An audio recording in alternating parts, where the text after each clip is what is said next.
Pastor Moise Obiang-Matondo, leader of Hope of Divine Glory Church, presents your bilingual program at the Kingdom School.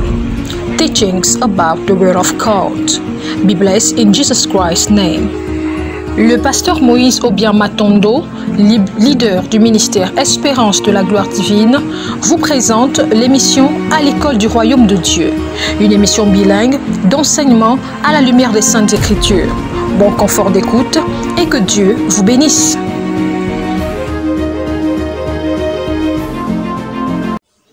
Shalom, shalom, shalom, paix et grâce à vous, chers frères et sœurs en Christ, chers internautes qui nous suivez dans le cadre de votre émission À l'école du Royaume de Dieu. Nous sommes très heureux de vous retrouver une fois de plus pour recevoir ensemble l'enseignement du Seigneur ce jour. Qu'à cela ne tienne, je suis là pour Gaëlle Françoise et avec moi le pasteur Moise Matondo. Pasteur Moise Obiang-Matondo, j'y arrive. Homme de Dieu, bonjour.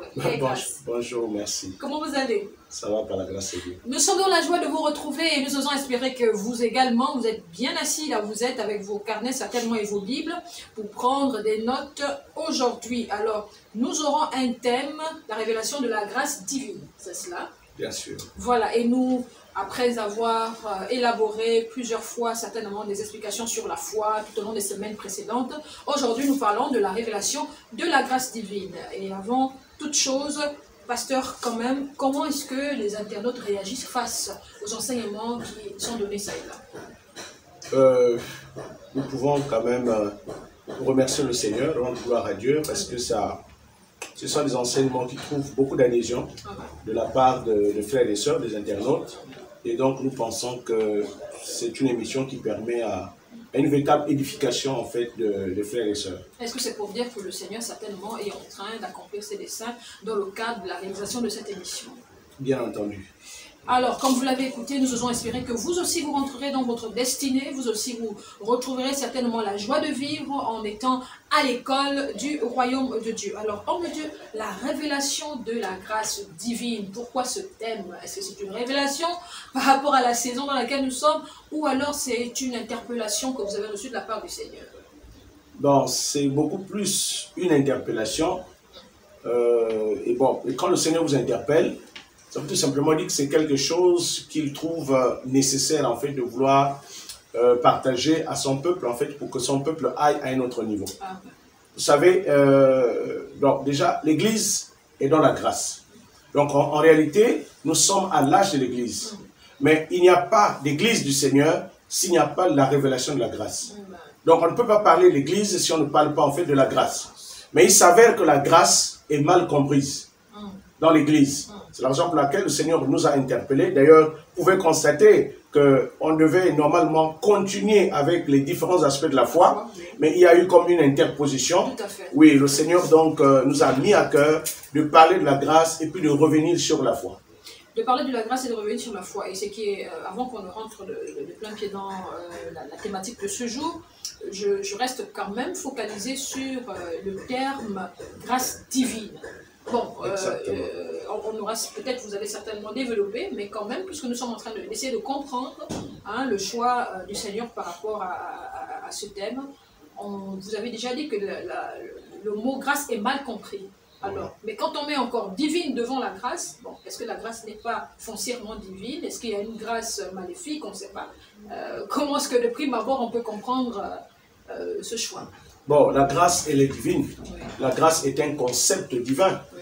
Donc, on ne peut pas parler de la grâce maléfique. Déjà, quand on parle de la grâce, on fait allusion directement, en fait, à Dieu. Amen. Parce que c'est une grâce qui a été manifestée par Dieu. Et donc, cette grâce, elle est divine. Parce qu'elle est d'origine divine. Elle a la nature divine.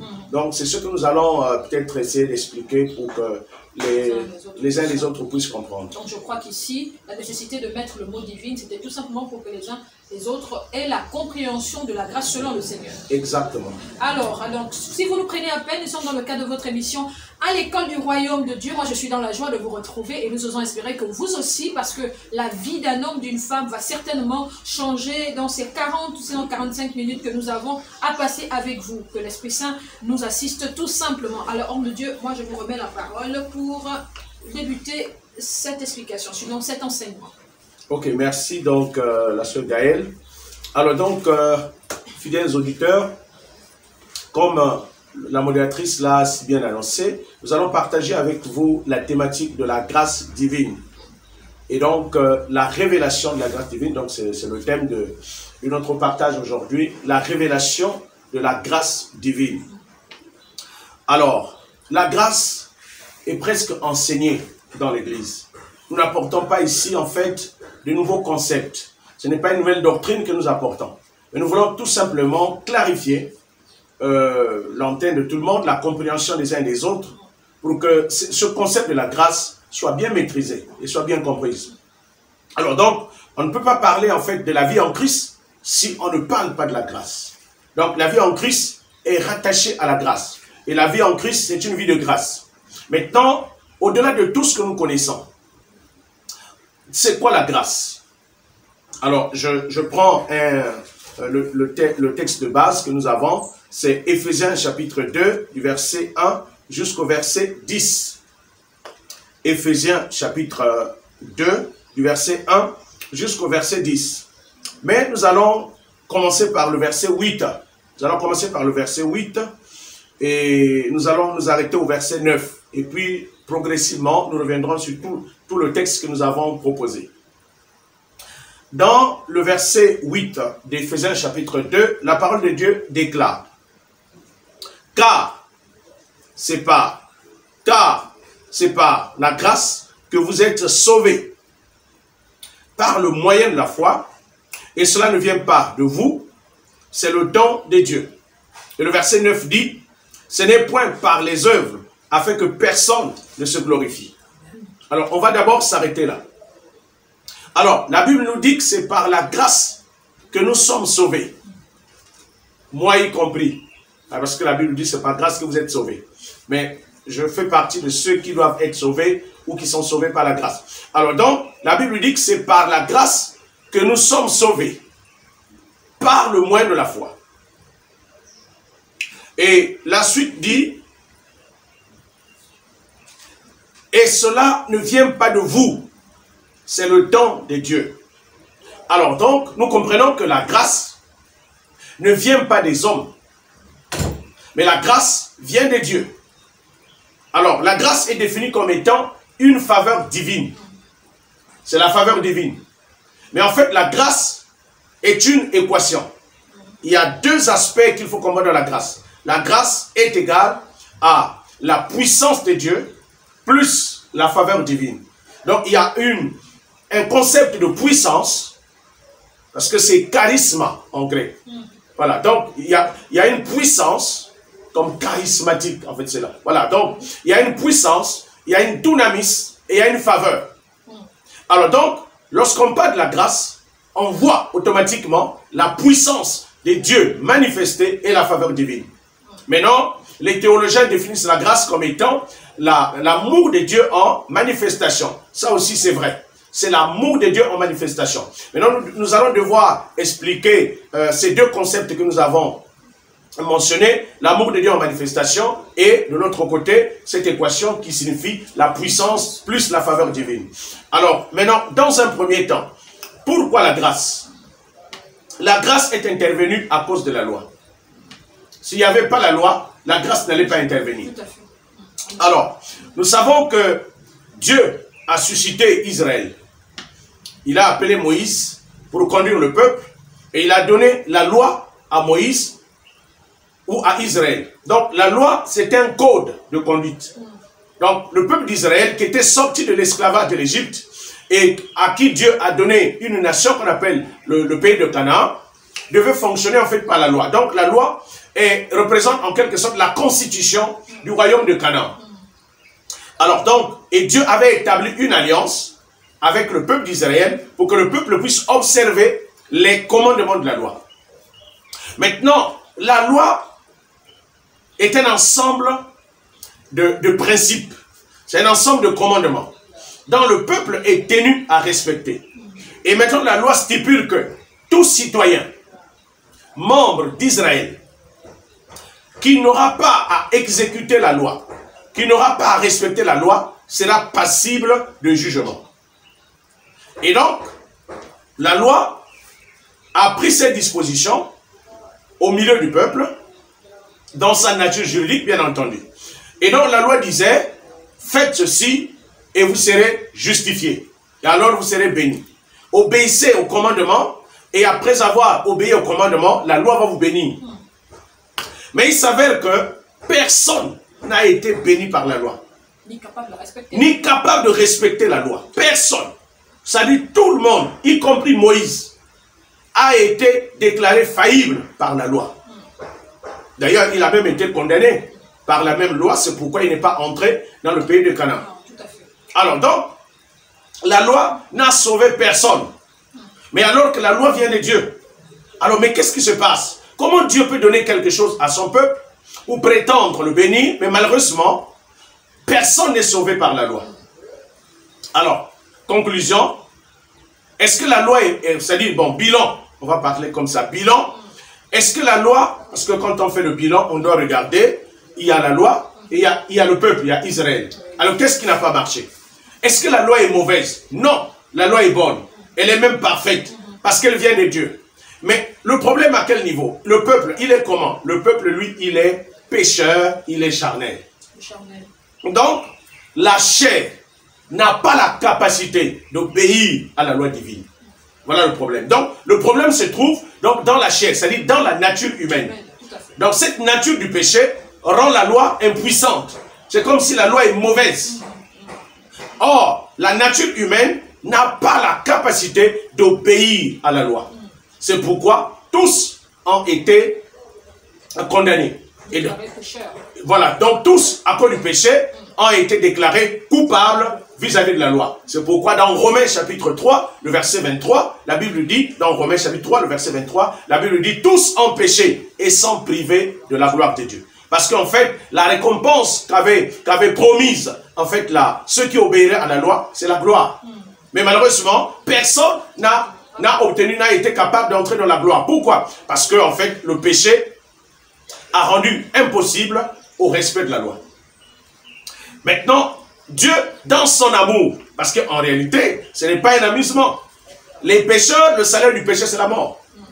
Donc, la loi avait condamné tous les hommes, sans exception. Tous les hommes, sans exception, partaient à la mort. Et comme la mort doit être jetée en enfer, donc tous les hommes, tous les êtres humains devaient passer par l'enfer. Mais est-ce que c'est la volonté de Dieu? Non. Mais pourquoi Dieu a donné la loi? Ça paraît contradictoire. En réalité, Dieu a donné la loi aux hommes pour que les hommes découvrent leurs limites. C'est pourquoi la Bible dit dans le livre de Galates que la loi a été comme un pédagogue.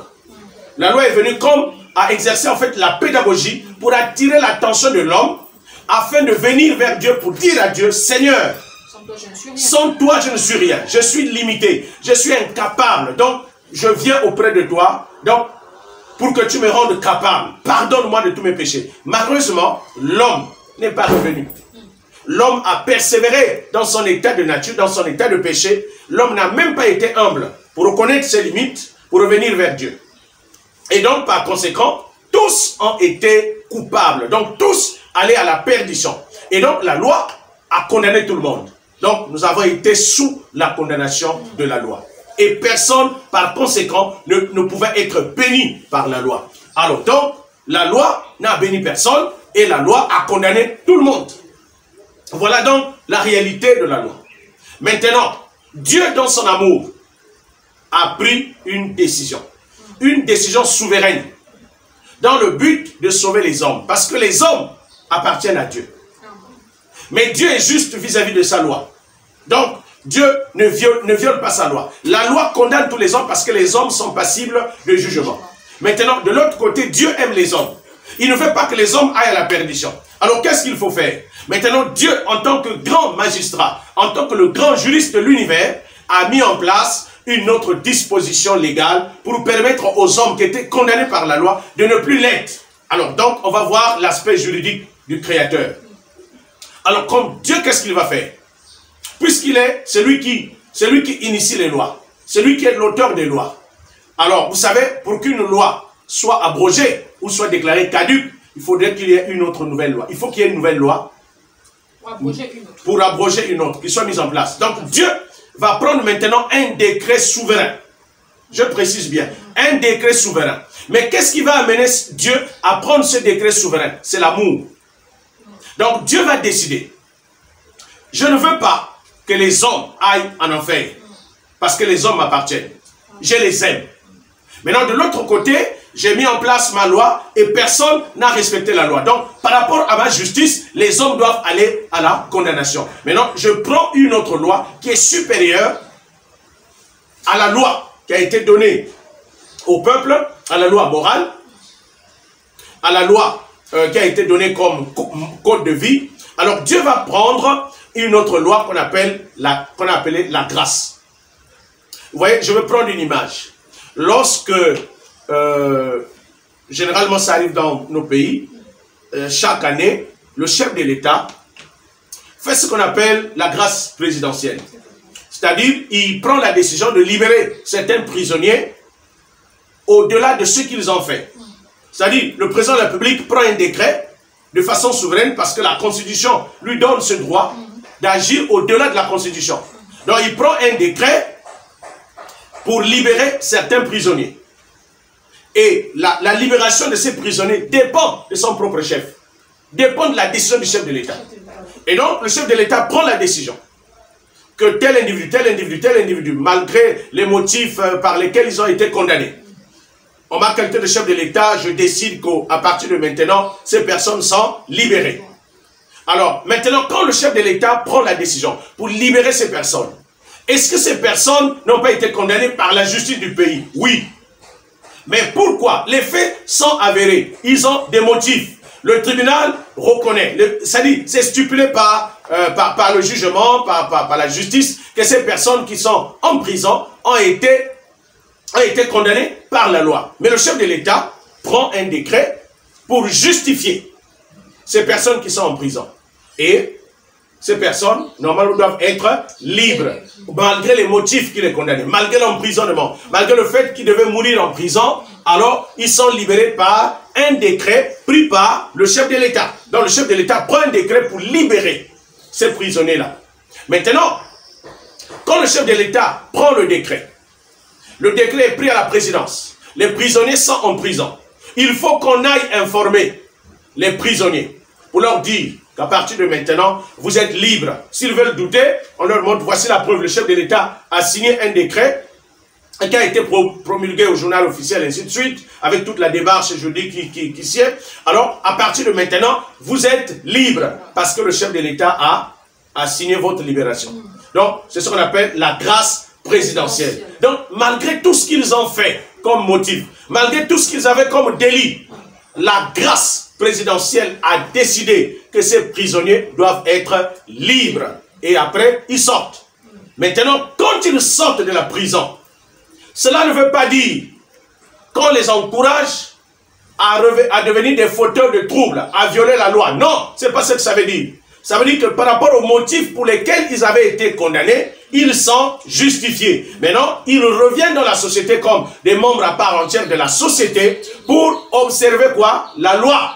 Donc cette fois-ci, ils sont tenus de veiller au respect de la loi. Scrupuleux de la loi.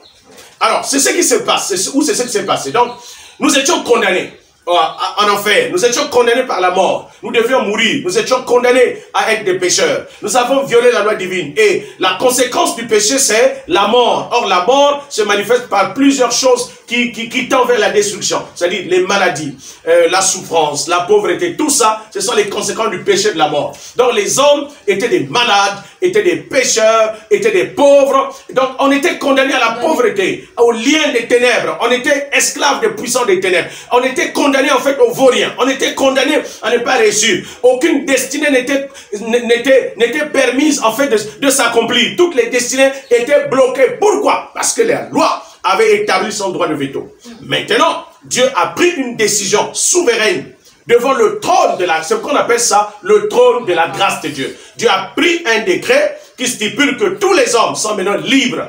Quel que soit ce qu'ils ont fait, tous les hommes sont libres. Maintenant, or, tous les hommes avaient péché. Maintenant, est-ce que cela veut dire que Dieu ne respecte plus la loi? Non. Maintenant, il fallait obéir aux exigences de la loi. Justement. permettez, homme de Dieu, il faut obéir aux exigences de la loi. Nous sommes toujours sur la loi. Alors, on a pris l'exemple de Moïse pour essayer de comprendre un peu l'origine de cette affaire-là. Alors aujourd'hui, est-ce que le fait que Dieu ait pris un décret supérieur à ce qui avait été, on peut dire un décret supérieur, parce qu'il est venu plus ou moins mettre en arrière-plan les premières réalités, c'est-à-dire que je pêche, je meurs.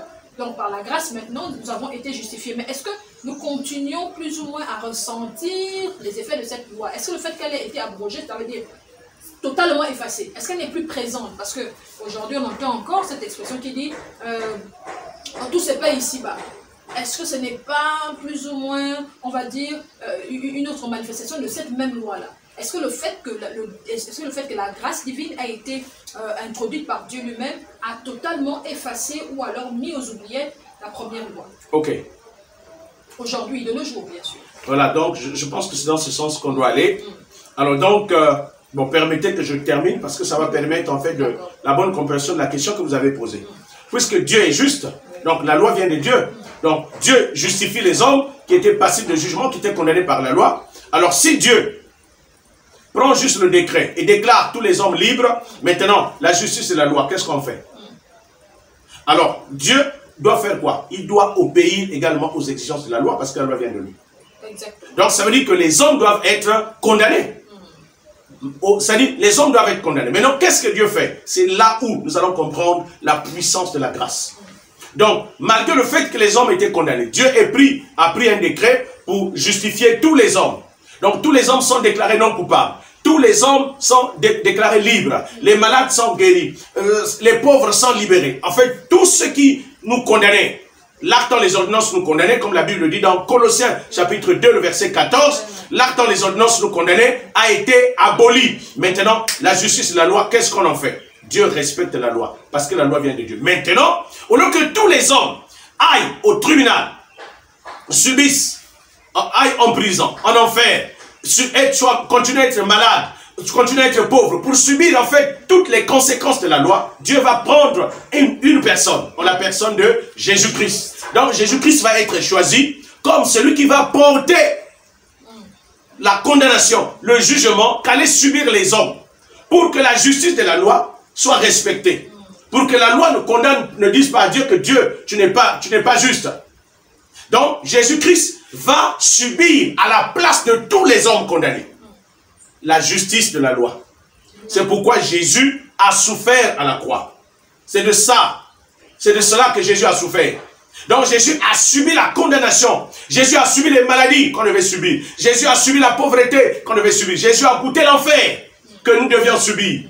Et donc maintenant, Jésus-Christ s'est livré. Lui qui n'était pas pécheur, Dieu l'a fait devenir pécheur. C'est ce que la Bible dit dans 2 Corinthiens chapitre 5, le verset 21. Celui qui n'était pas pécheur, mais Dieu l'a fait devenir pécheur. Dieu l'a fait devenir pécheur. Il n'est pas pécheur, mais Dieu l'a fait devenir pécheur pour accomplir la justice de la loi. Et à partir du moment où Jésus-Christ va accepter de mourir à la croix à la place de l'homme, alors qu'est-ce qui va se passer?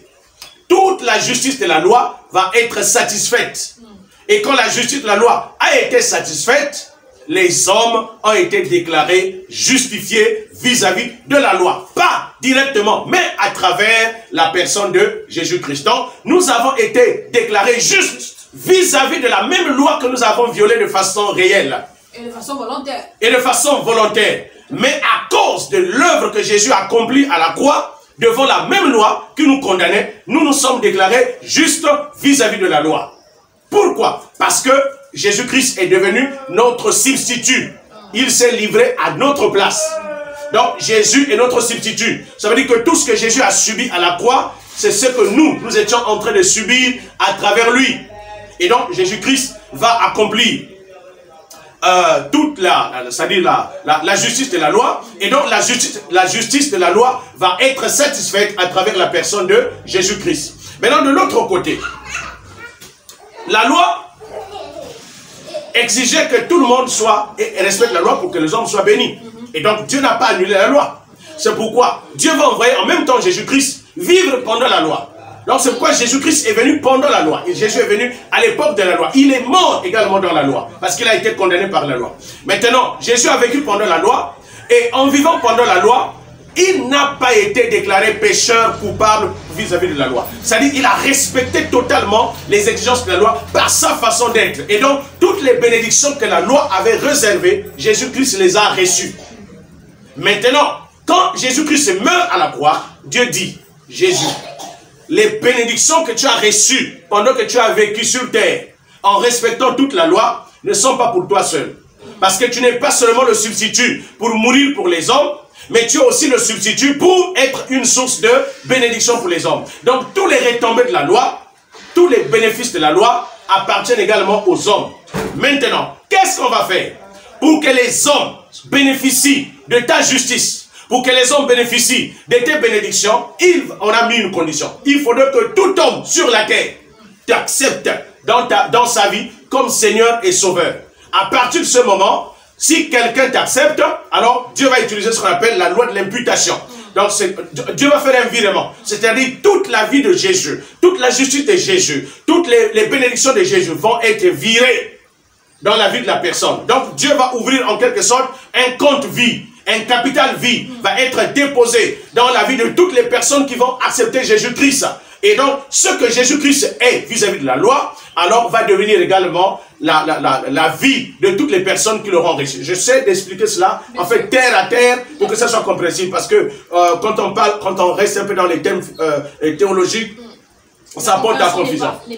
Voilà. Donc, à partir de ce moment, vis-à-vis de la loi, nous sommes déclarés justes à cause de l'œuvre de la croix. C'est pourquoi la Bible dit, vous êtes sauvés par la grâce, par le moyen de la foi et non par les œuvres, pour que personne ne se glorifie. Donc ce n'est pas aimé. Nous n'avons rien mérité. Mais celui qui a mérité, c'est Jésus.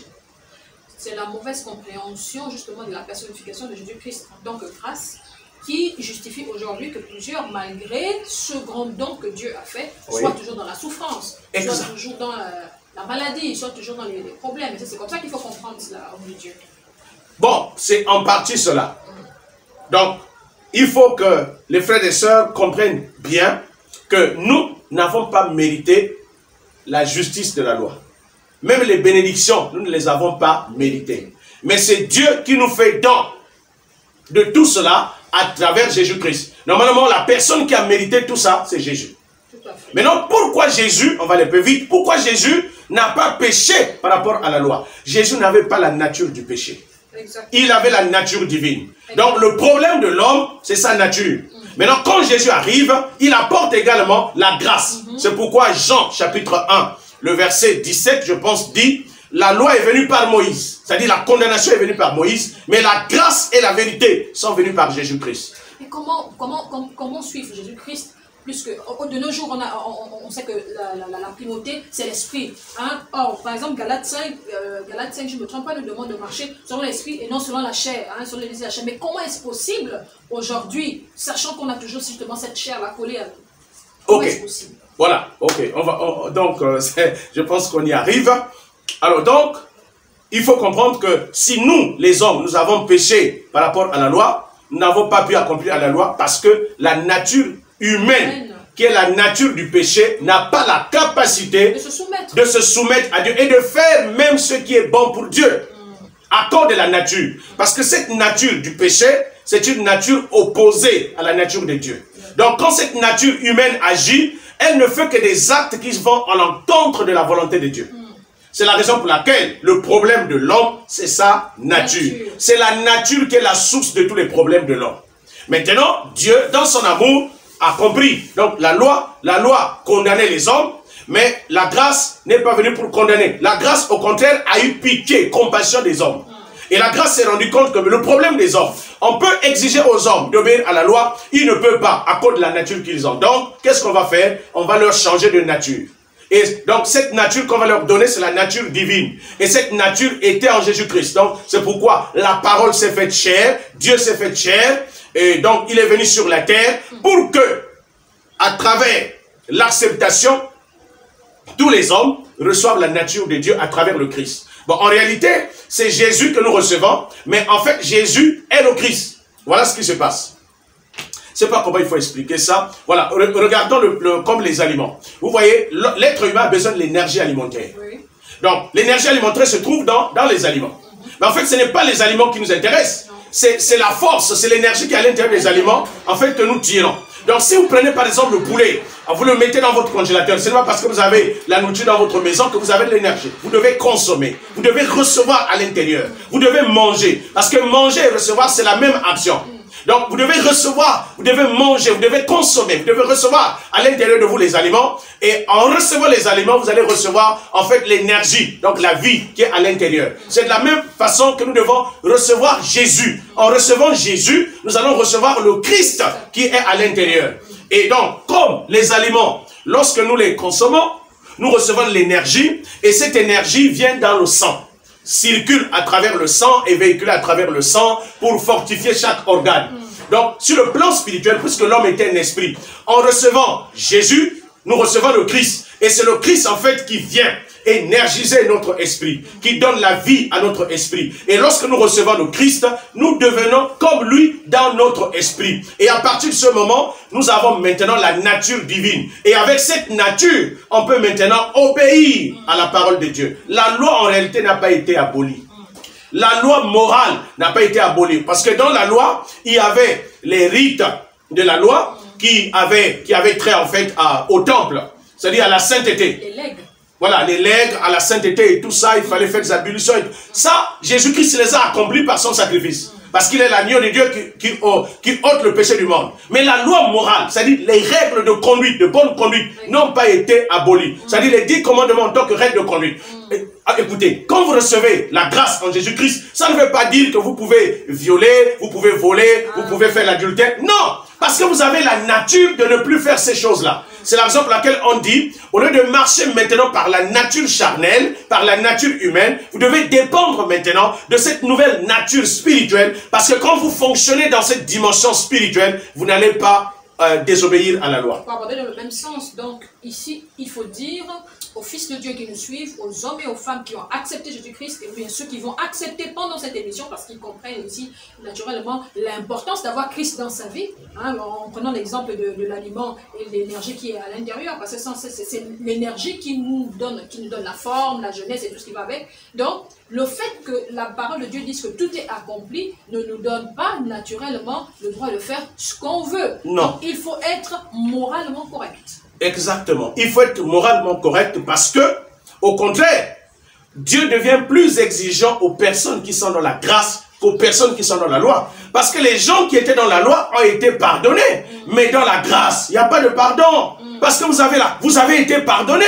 Jésus ne va pas mourir une seconde fois à la croix. Donc il y a des fausses doctrines qui disent que nous sommes dans la grâce, tout est permis, on peut faire tout ce qu'on veut. Mais non, vous avez reçu la capacité qui vous permet de ne plus pécher. Marchez selon cette disposition de l'esprit et vous n'accomplirez pas les désirs de la chair, comme la Bible dit dans Galates 5, le verset 16. Marchez selon l'esprit. L'esprit, c'est la nature de Christ. C'est-à-dire fonctionner dans cette dimension. C'est la raison pour laquelle le rôle de l'Église, c'est d'apprendre aux gens comment vivre dans l'esprit. C'est ça le rôle fondamental de l'Église.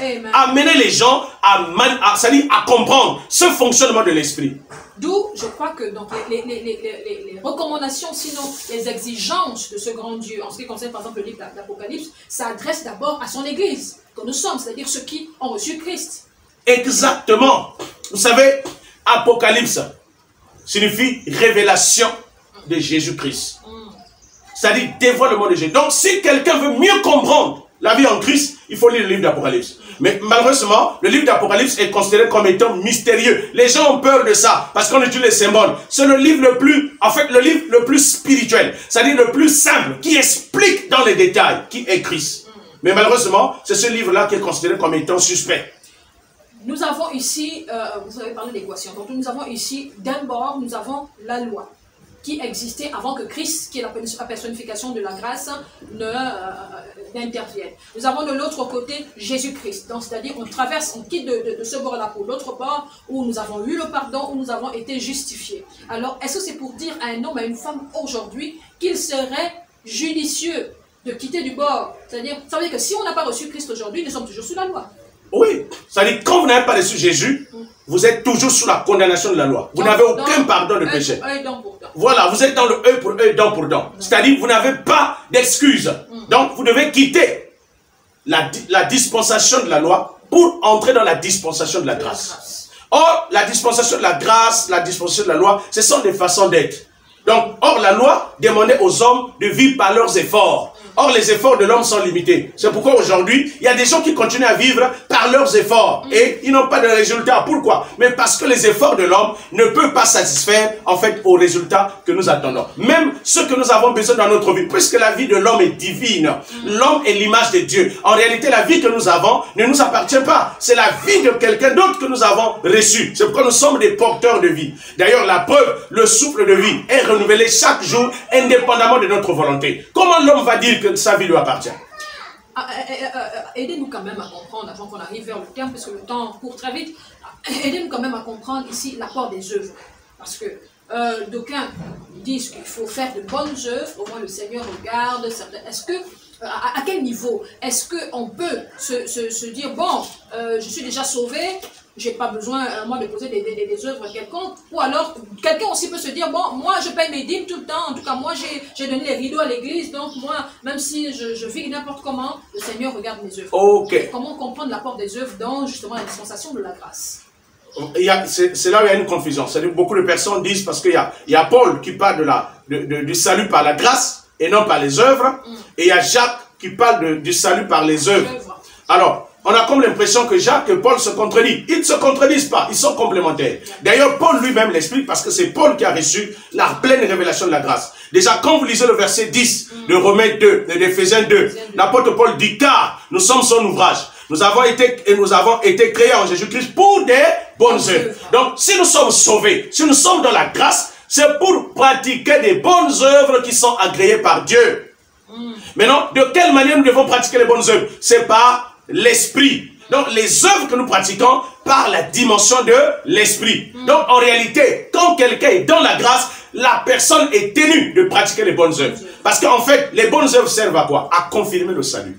C'est-à-dire, vous avez reçu la nature de Dieu, vous devez fonctionner comme Dieu pour confirmer le salut que vous avez reçu. En d'autres termes, nous avons tous l'espérance du salut. Nous avons l'espérance du salut parce que Christ est en nous. C'est ce que la Bible dit. Si Christ est en vous, vous avez l'espérance de la gloire divine ou l'espérance du salut. Maintenant, pour entrer dans la dimension du salut, il faut que vous recevez Jésus-Christ. Il faut que vous soyez un avec Christ. Mais si vous n'êtes pas un avec le Christ, vous ne pouvez pas être sauvé. Donc le salut, c'est un état d'unité avec le Christ. Maintenant, si vous n'avez pas reçu Christ en vous, comment vous allez être unis à Christ? Donc on ne peut pas être sauvé. Le salut, ce n'est pas une affaire de prière. On n'est pas sauvé par la prière. Si il fallait être sauvé par les jeûnes et la prière, Jésus n'allait pas venir. Le salut, c'est un état d'unité avec le Christ. Alors pour être un avec le Christ, il faut le recevoir. Donc c'est très important. Maintenant, quand on reçoit Christ, parce que la grâce est une personne. Lorsqu'on reçoit Christ, alors vous recevez en même temps la grâce. Mais à partir du moment où vous recevez la grâce devient une loi. C'est une nouvelle dispensation. C'est une nouvelle façon de fonctionner. Vous devez apprendre dans votre église, auprès de votre pasteur ou auprès de vos anciens qui sont des conducteurs spirituels, comment la grâce fonctionne. Donc le problème de l'église, c'est que l'église a une incompétence. Il y a une forme d'incompétence qui existe dans l'église qui consiste à ne pas amener les gens à fonctionner par la grâce. Alors que ce qui fait même l'église, c'est la grâce. L'église est née dans la grâce. Donc, si on ne comprend pas comment la grâce fonctionne, alors on a failli.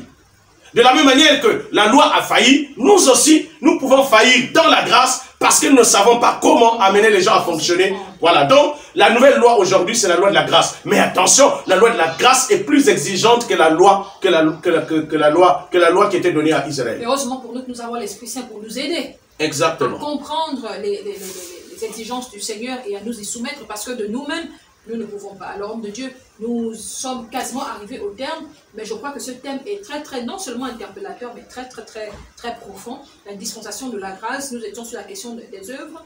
Que dire à cet homme et à cette femme qui nous regarde, qui n'a pas donné sa vie à Christ en osant espérer qu'il ait compris la différence entre le temps d'être hors de la grâce et être dans la grâce?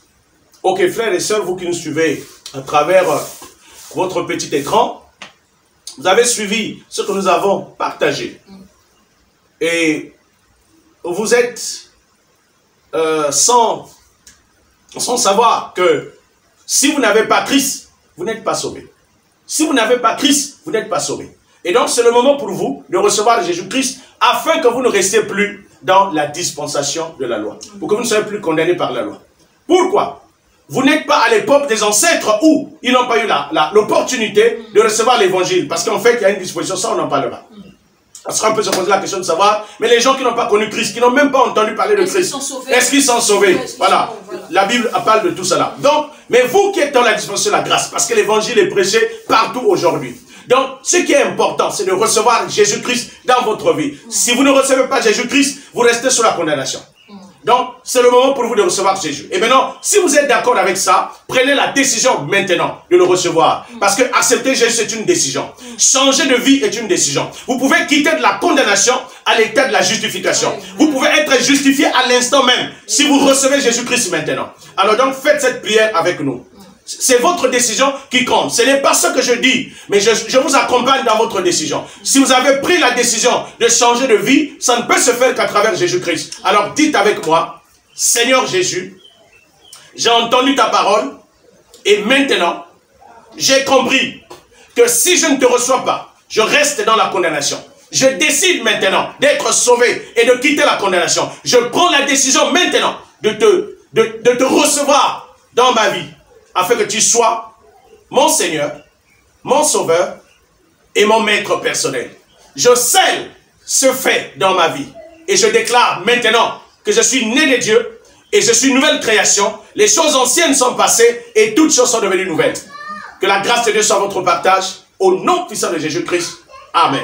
Amen. C'est sur ces mots, mesdames et messieurs, chers internautes, chers frères et sœurs en Christ, que nous sommes arrivés au terme de notre émission de ce jour. Nous osons espérer que vous avez pris des notes, vous avez bien compris la différence entre vivre sous la loi et naturellement entrer dans cette grande dispensation de la grâce sans laquelle nous ne serons naturellement pas dignes d'être les enfants de Dieu. Aujourd'hui, nous avons parlé de ce grand thème, nous osons espérer que nous reviendrons encore avec d'autres pans de ce thème qui est très très intéressant. Je vous annonce naturellement que vous avez des numéros de téléphone qui s'affichent devant justement votre ordinateur ou l'iPod ou ce que vous utilisez pour nous suivre. Vous pouvez appeler ces numéros de téléphone si vous voulez naturellement être suivi. Vous n'avez pas d'endroit où prier ou vous ne savez pas comment comprendre la vie chrétienne, vous pouvez naturellement appeler de temps en temps pour être enseigné, pour être plus ou moins encore plus profondément édifié et enseigné sur la question. Nous vous donnons rendez-vous pour la prochaine fois. Entre-temps, que Dieu vous bénisse. Au revoir. Pastor Moïse Obiang-Matondo, leader of Hope of Divine Glory Church, has presented to you your bilingual program at the Kingdom's School. Teachings about the Word of God. Thanks, and at the next meeting, in the name of Jesus Christ. Le pasteur Moïse Obiang-Matondo, leader du ministère Espérance de la Gloire Divine, vous a présenté l'émission À l'école du Royaume de Dieu, une émission bilingue d'enseignement à la lumière des Saintes Écritures. Merci d'avoir été des nôtres et que Dieu vous bénisse.